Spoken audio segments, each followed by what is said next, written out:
नमस्कार। कौशल योग की आज की इस कड़ी में हम लोग अति वीर्य क्षय पर बात करेंगे, जिसे स्पर्मेटोरिया कहते हैं। वस्तुतः यह समस्या बहुत आम होती जा रही है। यद्यपि पुरुषों में इसका उत्पादन स्वतः ही होता है। एक उम्र होता है जिस उम्र में इसका उत्पादन बहुत अधिक होता है, बाकी समयों में इसका उत्पादन वह सामान्य होने लगता है। लेकिन जब हमें मनोभावनात्मक असंतुलन अधिक बढ़ जाता है, इसका उत्पादन भी अधिक होने लगता है, तो इसलिए इसका क्षय भी अधिक होने लगता है।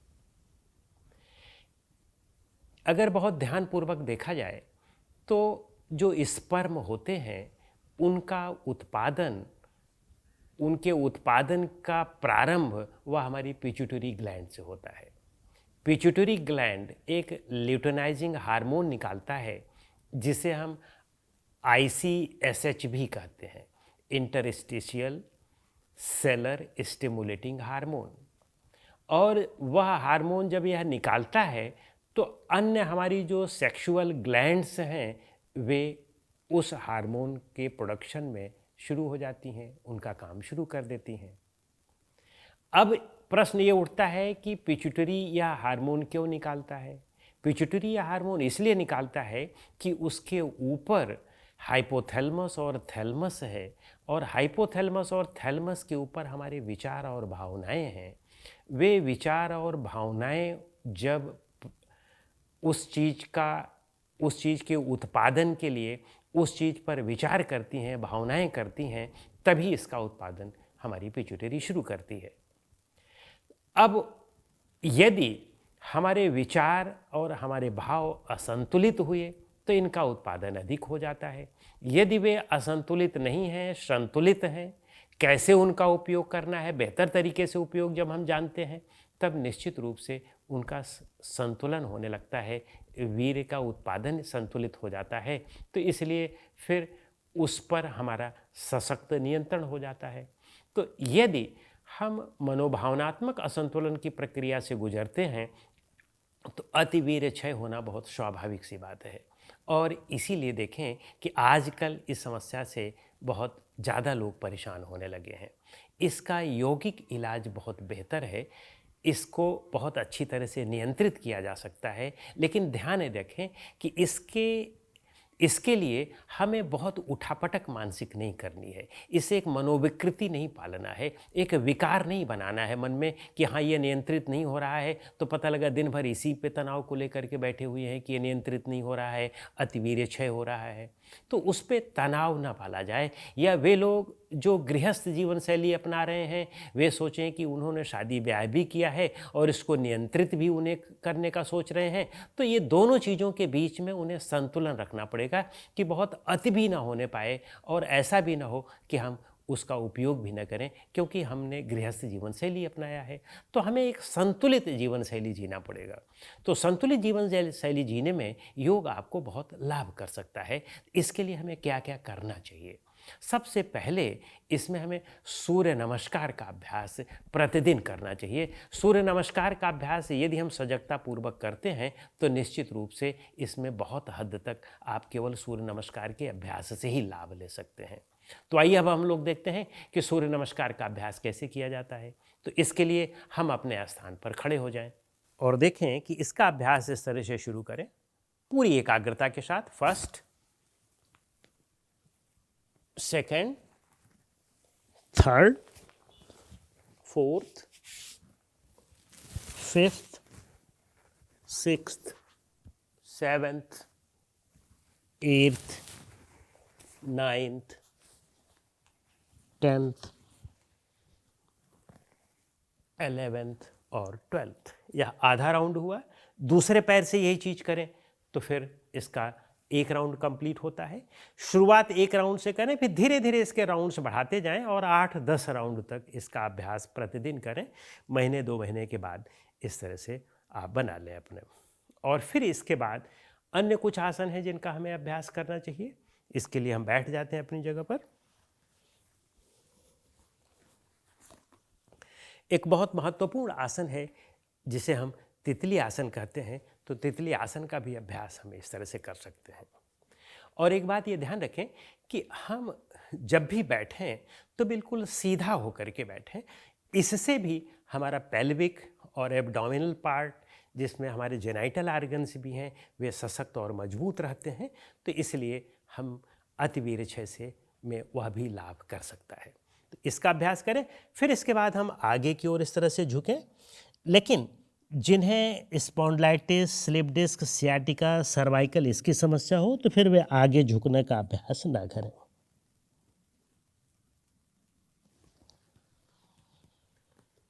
वापस आ जाएं और फिर इसके बाद अब हम अगला आसन करेंगे जिसे हम अर्ध मत्स्येंद्र आसन कहते हैं।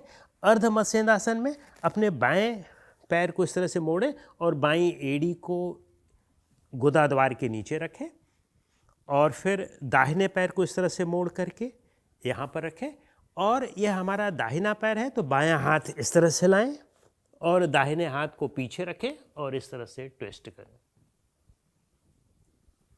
वापस आ जाए। थोड़ी देर तक हर एक आसनों में रुकें और अनुभव भी करें उसका। तो यह हमारा एक पैर से हुआ। यही क्रिया अब हम दूसरे पैर से भी कर लें तो यह पूरा आसन कंप्लीट हो जाता है। फिर इसके बाद एक और महत्वपूर्ण आसन है जिसे हम उत्थित पद्मासन कहते हैं। पद्मासन पर हम बैठ जाएं और फिर दोनों हाथ को इस तरह से बगल में रख लें और हाथ के सहारे अब हम अपनी पूरे शरीर को ऊपर उठा दें। आसानी से जब तक आप इसको रोक सकें तब तक आप करें इसको। और यदि इसका अभ्यास कर सकते हैं तो इसमें हम थोड़ी देर तक रुकने का अभ्यास करें। तब तक रुकें कि जब तक यहाँ पर वाइब्रेशन पेट में न होने लगे। तो इससे भी जननांग माने सशक्त होते हैं तो उन पर हमारा सशक्त नियंत्रण होता है। तो अतिवीर्यछय से में उसमें हम बच सकते हैं। फिर इसके बाद अब हम धनुरासन, भुजंगासन का आदि का भी अभ्यास कर सकते हैं। तो आइए अब हम एक आसन देख लेते हैं, धनुरासन। क्योंकि इस समस्या में हमारा जो डाइजेस्टिव सिस्टम है यदि वह कमज़ोर हो गया है तब भी ये समस्या बढ़ सकती है। तो डाइजेस्टिव सिस्टम को मजबूत करने के लिए धनुरासन बहुत उपयोगी है। थोड़ी देर यहाँ रोके और फिर वापस आ जाए।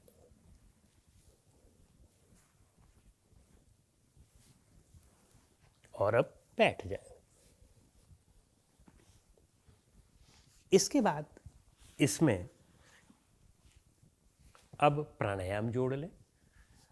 प्राणायाम में नाड़ी शोधन प्राणायाम बेस्ट है इसके लिए। यद्यपि और भी प्राणायाम जैसे उज्जयी आदि भी कर सकते हैं, लेकिन नाड़ी शोधन यदि आप प्रतिदिन 10 से 15 मिनट करते हैं तो आपको केवल नाड़ी शोधन प्राणायाम से ही काफ़ी लाभ मिल सकते हैं। तो कैसे इसका अभ्यास किया जाता है? दाहिने हाथ के अंगूठे को हमने दाहिनी नासिका पर रखा, 2 उंगलियों को ऐसे रख लें और ये तीसरी उंगली खोल लें। अब बाईं नासिका से धीरे धीरे और लंबी गहरी श्वास अंदर लें। भर जाए तो इसे रोकें और इससे बाहर निकालें। फिर इसी से अंदर लें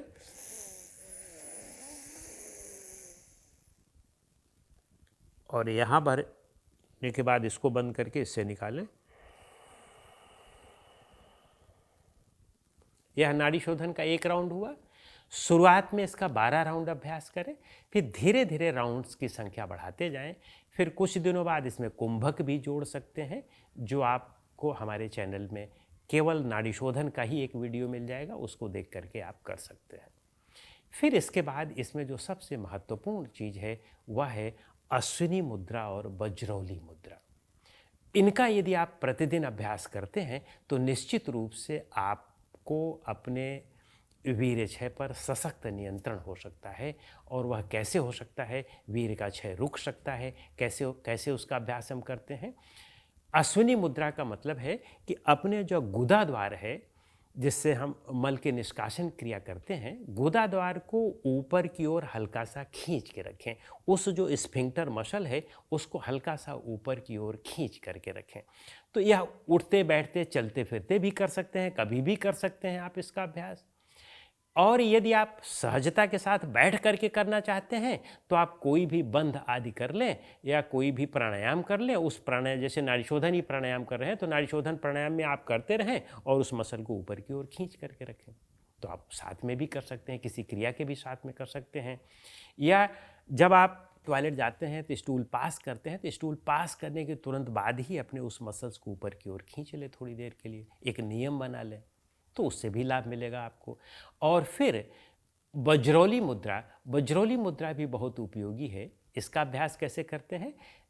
इसके अभ्यास में आप जननेंद्रिय और गुदाद्वार के जो बीच का भाग है उसको हल्का सा ऊपर की ओर खींच कर करके रखें और इतना खींचें कि उस मसल्स में दर्द तो ना हो आपको, लेकिन आप उसको ज़्यादा देर तक खींच करके रख सकते हो।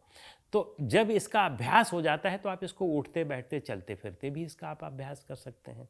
तो इसलिए आप देखेंगे कि इसके अभ्यास से अतिवीर्य क्षय पर आपका नियंत्रण हो सकता है और नियंत्रण होने के बाद आप अपनी समस्या से निवृत्त हो सकते हैं, समस्या से मुक्त हो सकते हैं। लेकिन ये ध्यान रखें कि इस समस्या का मूल कारण हमारा मन है और भावनाएं हैं। जब तक उन पर पर्याप्त नियंत्रण नहीं होगा तब तक इस समस्या का समाधान नहीं हो सकता है। इसके लिए ध्यान और योग निद्रा प्रतिदिन करें। जब आप प्रतिदिन योग निद्रा और ध्यान करते हैं तो देखेंगे कि अपने आप ही आपके मन पर आपका नियंत्रण होता जाएगा और फिर आपको इस समस्या से छुटकारा मिलता जाएगा। इन सब के साथ ये ध्यान रखें कि प्रतिदिन बिल्कुल ठंडे पानी से नहाएं, तो इससे भी आपकी समस्या समाधान हो सकता है। दूसरा, आप रात में सोते समय कभी भी आप गंदे साहित्य पढ़ करके ना सोएं या गंदी चीज़ें सोच करके ना सोएं। इन सब चीज़ों के विषय में सोच करके ना सोएं।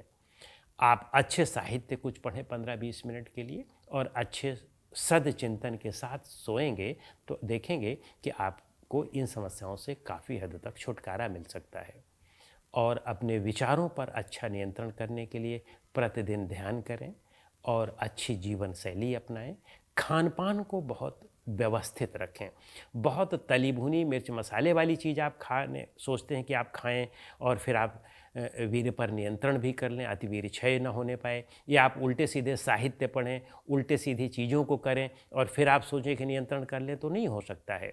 आपकी जो समस्या है उसके समाधान के लिए आपको उसका उसी तरह का इलाज करना पड़ेगा और उसका इलाज यही है कि आपका जीवन शैली सही होना चाहिए। लोग क्या करते हैं कि रिजल्ट तो दूसरा चाहते हैं लेकिन करते ठीक उसका विपरीत है। तो विपरीत करके अच्छे रिजल्ट कैसे आ सकते हैं? ये नहीं आप बबूल का पेड़ बोएंगे तो उसमें आम का फल कैसे प्राप्त कर सकते हैं? तो इसलिए इस बात का ध्यान रखते हुए यदि आप इन क्रियाओं का अभ्यास करते हैं तो निश्चित रूप से आप इस पर नियंत्रण कर सकते हैं। नमस्कार।